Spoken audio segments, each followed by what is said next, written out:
हमारे साथ इस समय कांशीराम बहुजन मूल निवासी पार्टी के अध्यक्ष सावित्री फुले जी हैं। हम उनसे चर्चा करते हैं। आज संविधान दिवस के मौके पर एक बड़ी रैली का आयोजन किया गया है। सावित्री जी, न्यूज़ इंडिया पे बहुत स्वागत है आपका। संविधान दिवस पर इस रैली को करने का मकसद क्या है?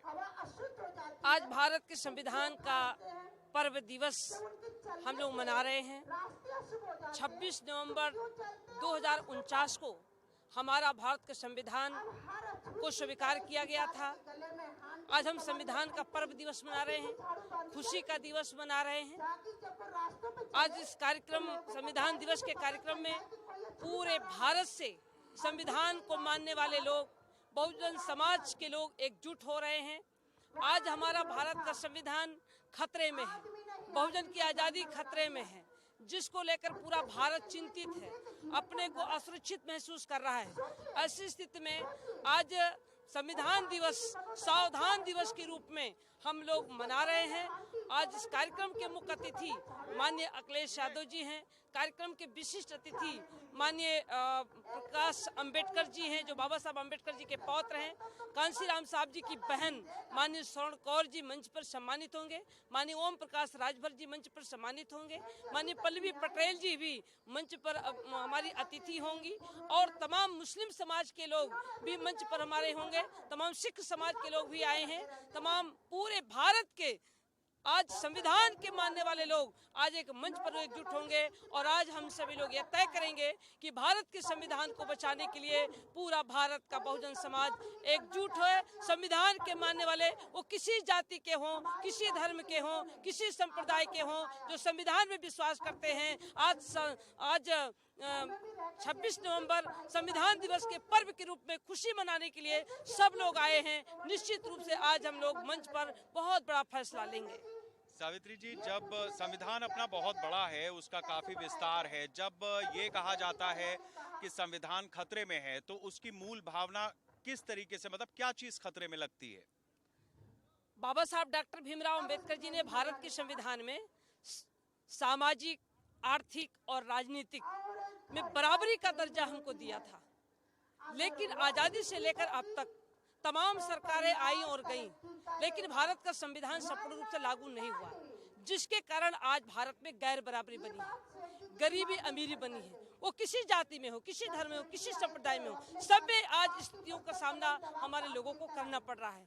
आखिर क्या कारण है कि भारत के संविधान को लागू न करके बल्कि संविधान में दिए गए कानून को समाप्त किया जा रहा है, जिसका प्रमाण है चाहे वो कृषि कानून बिल हो, चाहे नागरिक बिल हो, चाहे वो अनुसूचित जात पिछड़ी जाति के आरक्षण की व्यवस्था हो, और चाहे वो सारा विभाग को प्राइवेट करके आरक्षण की व्यवस्था खत्म की गई हो। तो ये सारी चीजें जो बहुत बारीकी से समाप्त किए जा रहे हैं, तमाम आर्टिकल खत्म किए जा रहे हैं।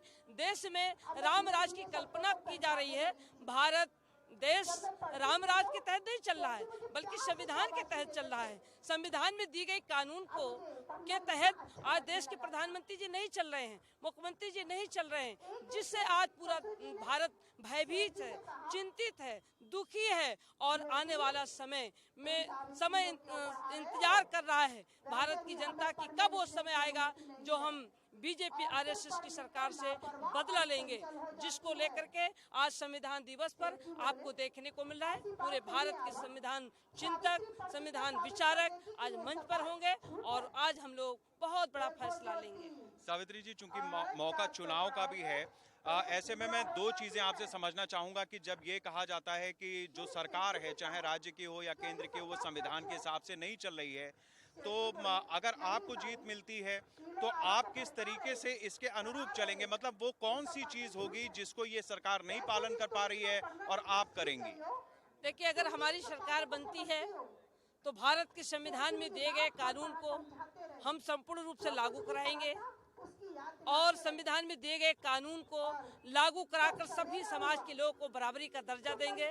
सबको बराबर का हक होगा, गैर बराबरी समाप्त होगी, नीच ऊंच की भावना समाप्त होगी, सभी को रोजगार होगा, सभी को नौकरी होगा, सभी का सम्मान होगा, सभी की सुरक्षा होगी। संविधान में जो हमको अधिकार मिला है, संविधान के तहत हम चलेंगे। निश्चित रूप से हमारा देश बराबरी में आएगा। संविधान समता, स्वतंत्रता, बंधुत्व, न्याय के आधार पर बना है, इसलिए संविधान हमारे लिए सब कुछ है। इसलिए संविधान को बचाने के लिए हम सब लोग एकजुट हैं।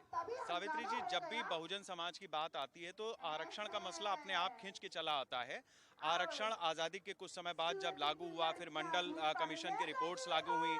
अभी स्थिति यह है कि राज्य सरकारें, जैसे मराठाओं को आरक्षण देने की बात हुई, सवर्णों को आरक्षण दिया गया है 10% का, लेकिन उसका लाभ चाहे SC ST OBC हो या ये सवर्ण समाज के लोग, जो आरक्षण की व्यवस्था बनती है, उसका सही मायने में लाभ क्यों नहीं मिल पाता है समाज को?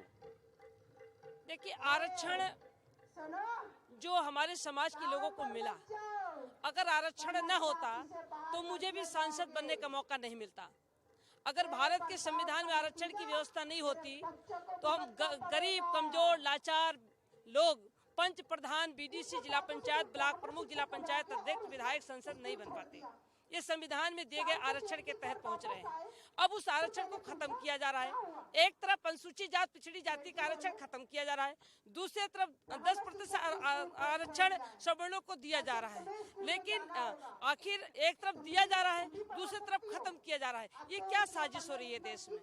ये भारत में कौन सी साजिश हो रही है? जो हमारा गरीब, कमजोर, लाचार, बेसहारा, बेरोजगार लोग जो गरीब थे, कमजोर थे, आरक्षण के तहत वो आगे बढ़ रहे थे, अब उसको आगे बढ़ाने के बजाय और पीछे किया जा रहा है, खत्म किया जा रहा है। जो हमारे लोगों की भागीदारी है वो खत्म की जा रही है। ऐसी स्थिति में संविधान को बचाने के लिए, आरक्षण को बचाने के लिए तो मैं 2017 से लगातार आंदोलन कर रही हूँ। आप स्वयं देख रहे हैं, सदन से लेकर सड़क तक मैं लड़ रही हूँ और आज भी मैं लड़ रही हूँ। संविधान आरक्षण बचाओ महाआंदोलन आज भी मैं कर रही हूँ और जब तक मैं जिंदा रहूंगी तब तक मैं करती रहूंगी। जब तक संविधान हमारा लागू नहीं होगा संपूर्ण रूप से, तब तक ये हमारा आंदोलन जारी रहेगा। और हम जो भी कुछ हमें आज हमारे समाज के लोगों को आगे बढ़ने का मौका मिला है वो हमें संविधान से मिला है, इसलिए संविधान हमारे लिए सब कुछ है। सावित्री जी, मेरा एक सवाल और है आपसे कि आपका जो राजनीतिक सफर है वो जिला पंचायत अध्यक्ष बसपा से शुरू होता है, फिर आप भारतीय जनता पार्टी से सांसद बनती हैं, फिर आप कांग्रेस में जाती हैं, इस बार आप समाजवादी पार्टी का समर्थन कर रही हैं और ले भी रही हैं। तो ये उत्तर प्रदेश की जो चुनावी यात्रा आपकी रही है, इसमें आपको क्यों लगता है कि जो तमाम राजनीतिक दल हैं जो इसी तरीके की बातें करते हैं वो जनता के लिए अनुपयोगी साबित हुए जब जब उनकी सरकारें बनी? देखिए, आज जो मैं कांशीराम बहुजन मूल निवासी पार्टी बना करके और खुल करके अपने मंच पर हम समाज की बात कर सकते हैं। अब तक हम कहीं प्रतिबंधित थे, हम खुल करके अपनी बात नहीं कह पाते थे। मानवर कांशीराम साहब जी ने बहुजन समाज पार्टी बनाई, लेकिन बहुजन समाज पार्टी को कैप्चर कर लिया गया। उस मंच पर भी खुली बात हम लोग नहीं कर सकते, जिसके कारण हम लोगों ने, कांशीराम साहब इस दुनिया में नहीं, कांशीराम साहब जी के न रहने के बाद उनका आंदोलन रुक गया, उनका कारवां रुक गया। अब उस आंदोलन, उस कारवां को आगे बढ़ाने के लिए, उनकी विचारधारा को आगे बढ़ाने के लिए हमने कांशीराम बहुजन मूल निवासी पार्टी बना करके, और मैं लड़ाई लड़ रही हूँ। 2022 का चुनाव आ रहा है, निश्चित रूप से 2022 के चुनाव में हम बीजेपी को सत्ता से बाहर करना चाहते हैं।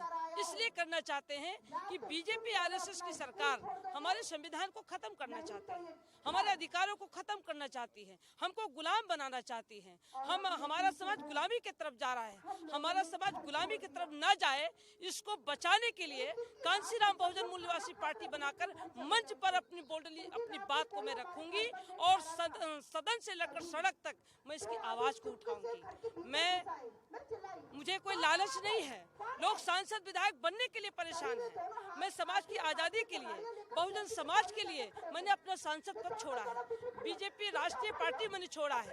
मुझे पैसे का लोभ नहीं है, मुझे पद का लोभ नहीं है, हमें समाज की आजादी का लोभ है। हमें संविधान में दिए गए कानून की चिंता है कि अगर ये कानून खत्म हुआ, संविधान खत्म हुआ तो हम गुलाम हो जाएंगे। इस गुलामी से बचने के लिए हम ये लड़ाई लड़ रहे हैं। और जो बीजेपी को रोकने का काम करेगा, जो बीजेपी को रोकेगा, जो बीजेपी का विकल्प बनेगा और जो संविधान की रक्षा के लिए आरक्षण की बात, बहुजन की बात करेगा, हम उसके साथ खड़े हैं। सावित्री जी, मेरा आखिरी सवाल आपसे, आप बहराइच से ताल्लुक रखती हैं और लंबा अरसा आपने वहां पर गुजारा है, काफी वहां पर आपका रुतबा भी है। अखिलेश जी भी इस बार छोटे छोटे दलों के साथ गठबंधन कर रहे हैं, तो कुछ देखिए, जब तक आप उस तरफ नहीं होंगे तब तक आप अपनी बात को पुख्ता नहीं कह सकते। तो सदन के अंदर अपने लोगों को पहुंचाने के लिए आप खुद चुनाव लड़ेंगी या आपके लोग चुनाव लड़ेंगे? क्या रहेगा, आपकी रणनीति क्या है इस विषय पे? देखिए, हमारा लक्ष्य बीजेपी को रोकना है। बीजेपी को रोकने के लिए हमारा कोई ईगो नहीं है, हमारा कोई ईगो नहीं है। मैं चाहती हूँ कि उत्तर प्रदेश में संविधान के तहत सरकार चले, संविधान में दिए गए कानून के तहत चले, जिससे सभी लोगों की भलाई हो सके, सबका विकास हो सके, सबका सम्मान हो, सबकी सुरक्षा हो, सबको न्याय मिले। वो किसी जाति के हों, वो किसी धर्म के हों, किसी संप्रदाय के हों, सभी को बाबा साहब अम्बेडकर जी ने सबको बराबर की भागीदारी दी है। इसलिए मैं चाहती हूँ कि बीजेपी को 2022 में अगर हम सत्ता से बाहर करेंगे और 2024 भी अगर दोबारा बीजेपी आती है तो हम संविधान को नहीं बचा पाएंगे। इसको मैं भली भांति जानती हूँ, क्योंकि मैं लोकसभा में रही हूँ, मैं विधानसभा में भी रही हूँ। मुझे लग रहा है कि हमारे अटकलें कैसे खत्म किए जा रहे हैं। तो चुनाव लड़ेंगे, मतलब आपके लोग लड़ेंगे या आप लड़ेंगी? 2022 में बीजेपी को सत्ता से बाहर करने के लिए हम कोई भी समझौता करने के लिए तैयार हैं।